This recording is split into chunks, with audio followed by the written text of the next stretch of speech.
Thank you for joining us. Welcome to LumioStation.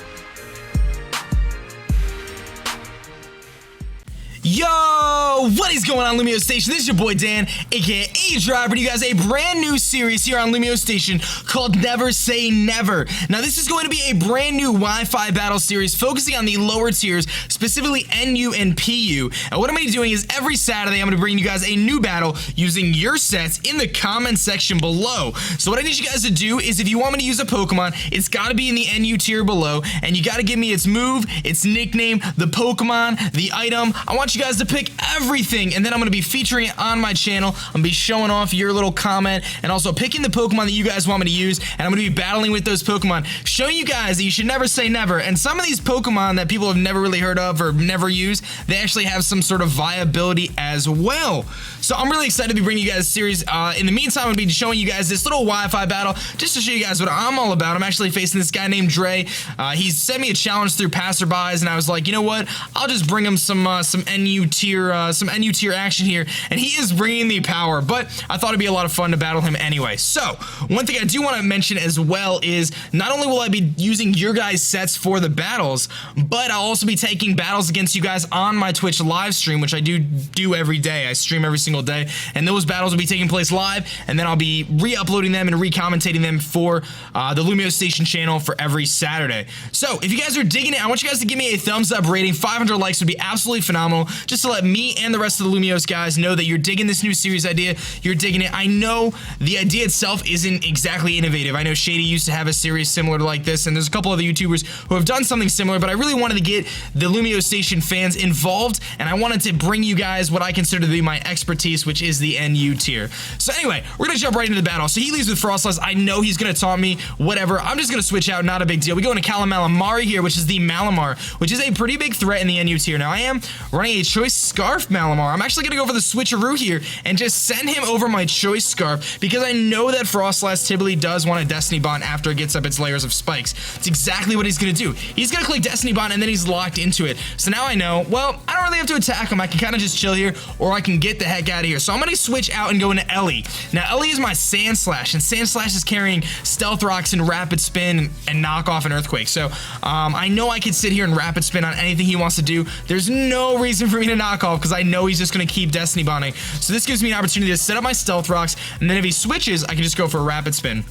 So he's going to keep clicking Destiny Bond, expecting me to attack him eventually, but I know he's locked into it. I have no reason to do anything but set up my own hazards and then Rapid Spin. So you'll see I click Stealth Rocks, and then my next priority is actually just to Rapid Spin to get rid of the layers of spikes that he set up previously, because I don't want entry hazards on my team. I do have a Focus Sasher, which is my Motham, and even though it's able to avoid the spikes, I just don't want that residual damage coming in on my team as I switch in, especially since I also have a Focus Sash on Ariados and whatever else. So I'm going to go for the Rapid Spin, predicting him to finally switch. He does indeed do just that and go into his Charizard here, which is going to take 50% from the Stealth Rocks and come right in. And this Charizard is going to be a Mega Charizard Y, as you guys can probably tell from the layout. So he's actually going to Mega Evolve as I switch out and go back into Malamari.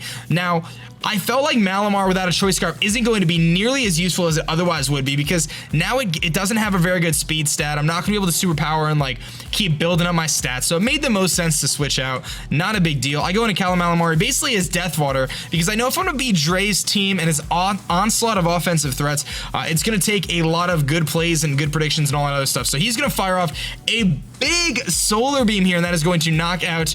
No, it does not knock out my Malamari. I'm actually able to live. He's going to go for Roost. I'm going to go for Psycho Cut just to get some damage off, maybe get lucky and get a crit. I knew I wasn't going to live too many hits, so the idea was just to kind of wear him down a little bit and kind of negate his Roost stalling there. So that's exactly what happens. He's going to go for Flamethrower. I'm kind of burning some turns of Sun at the very least. So Malamari does go down. Not a huge deal, though, because I know I have the Swag Pole. Now, Swag Pole normally can't really take a Solar Beam from a Mega Charizard Y, but I am running the Assault Vest Swag Pole. Really, really cool set. I've been using it a lot in NU, and I really, really like it. It's not really meant to take on a Mega Charizard, but in this case, it works. So I'm able to live and fire off a Rock Slide. Power Up Punch, Rock Slide, Waterfall, and Earthquake makes this thing an absolute beast in the lower tiers. So that Rock Slide is actually going to take out a Mega Charizard Y. I never would have thought that a Poliwrath would be able to take that thing out. He's going to go to his Crobat, take some Stealth Rocks damage again. Pretty crucial that I was able to get that up earlier. I'm going to switch. I want to save this thing. It might have a good matchup later on, so we'll save it. And we're going to go into Ellie. Now, Ellie is my dedicated physical wall on this team, which is kind of just thrown together in all honesty. I could take an Acrobatics, I could take a Aerial Ace in this case, or whatever he wants to use, and like a champ. So I'm assuming because this battle spot, he doesn't have Brave Bird, he's running Aerial Ace instead.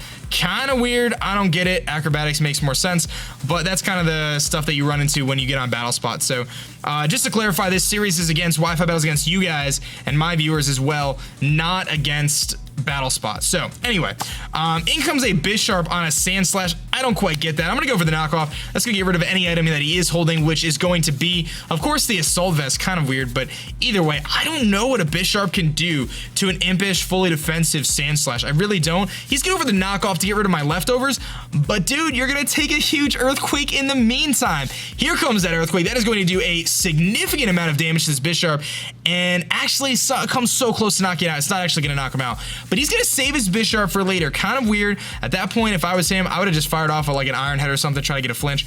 He's going to Frostlass, probably predicting the Earthquake, but then he's gonna just sack off Frostlass. So I don't really know what he was thinking there, but either way, I probably would have gotten a kill, because I do think Ellie would have been able to take another hit. Maybe not the Iron Head. I don't know. Either way, in comes the Bisharp again. So we're gonna see that exact same exchange. I don't know what he was thinking there. Kind of a bad play on my opponent's part. But again, this battle isn't really to show you, my battling skills. It's more to show you that, these NU Pokemon can put in work, and we are going to be doing some sweet NU battles against other NU teams with your sets, as the whole point of this series, of course. So Bisharp actually goes down. I think I went for knockoff, knowing it would kill or whatever. He's going to go into Tomahawk here, which is his Haxorus. Now, Haxorus is rocking like base 147 attack. It is absolutely phenomenally destructive. So he's gonna click Outrage. I don't necessarily agree with that play, but he's gonna knock out Sandslash here, and he's locked into Outrage, which does really rip through the rest of my team. In comes my old mascot, Luck, the Shiny Motham, which is absolutely wonderful. I bred this thing. It took me forever, but I have it, and it's legit, and I love it. And is it gonna take an Outrage? Absolutely not. But of course, I have the Focus Sash. Focus Sash is gonna allow me to get off a Quiver Dance. I'm gonna go +1 special attack speed and special defense, which is not going to make too much of a difference, most of those, but I will outspeed the Haxorus now, which isn't that fast. It doesn't break that base 100 speed barrier. So a Bug Buzz is going to come in here. This is Tinted Lens. It doesn't matter. It is going to bring him all the way down to like half an HP. I don't even know what that is. He's going to hit me with another Outrage and kill me. Kind of a bummer. I don't know what else I could have done there. I just might have gotten a bad roll on that Bug Buzz. I really wanted Motham to kill this dragon. That would have been sick, but it wasn't able to do so. So anyway, his Lumberry activates, gonna get rid of his confusion. Not a huge deal. I'm gonna go into my other bug Pokemon. I am known as the Bug Maniac, and this is why. Charlotte comes in, hits it with a Sucker Punch. That is going to knock out the beast that is Haxorus. So I'm feeling pretty fancy right now. I'm feeling pretty fine. I know I got this. I'll do it one time, and he's gonna bring in his Crobat. I still have my Ariados out here, but I want to preserve my Focus Sash. So I'm gonna get the heck out of here. I'm gonna switch out into something that can take on this Crobat a little bit better, which is actually Rotom. Now, Rotom is resistant to pretty much everything that Crobat can do, from a poison perspective, from a flying perspective. Rotom's a really good Pokemon. Even the regular Rotom, even if you don't turn it into an appliance, it's still pretty good. So he's gonna go for the U-turn, just get the heck out of here. Not bad. That gives me an opportunity to either go for a Trick. It gives me an opportunity to go for a Volt Switch, or I can go for a Hex. I believe this is my Hexing Rotom, so I am running Choice Specs Hex Rotom. Kind of weird, but whatever. Again, I was running it with Toxic Spikes, trying to get some super awesome Hex damage off, so he's actually going to go into his Scissor now. I clicked Thunderbolt, and a Choice Specs Thunderbolt is going to do a crazy amount of damage to the Scissor. Also get the Paralyze. I don't think it mattered. I would have outsped anyway, and that is going to knock out the Scissor. So my onslaught of NU Pokemon are putting in that work right now against this dude. In comes his Crobat. Again, we've already established Crobat cannot do a single thing to Rotom, and those Stealth Rocks are really starting to rack up. Here comes the Cross Poison. It does not crit. It wouldn't have mattered. I'm going to fire up a Thunderbolt, and that is going to knock out the Crobat, of course. Crobat doesn't really have a chance against Rotom, so we'll be able to keep it rolling here, keep it rolling. And my team is looking absolutely fancy. That is going to be the match, actually. We're able to take down Dre without any problems. That was kind of fun. Like I said, it was a random passerby battle. I had my NU team ready to go, and we're ready to rock. So guys, please, please, please leave comments in the comment section below with the Pokemon, movesets, items, everything you want me to use. I will pick your comments. We'll pick 6 Pokemon from the comment section below for next week's episode episode, and I will be doing battles on my Twitch stream to get the footage for this. So if you want to battle me, you guys know where to go. My link to my channel is in the description. 500 likes on this video helps out me and LumioStation, so don't forget that. And I will catch you guys later. This is Video Boy aDrive. Peace.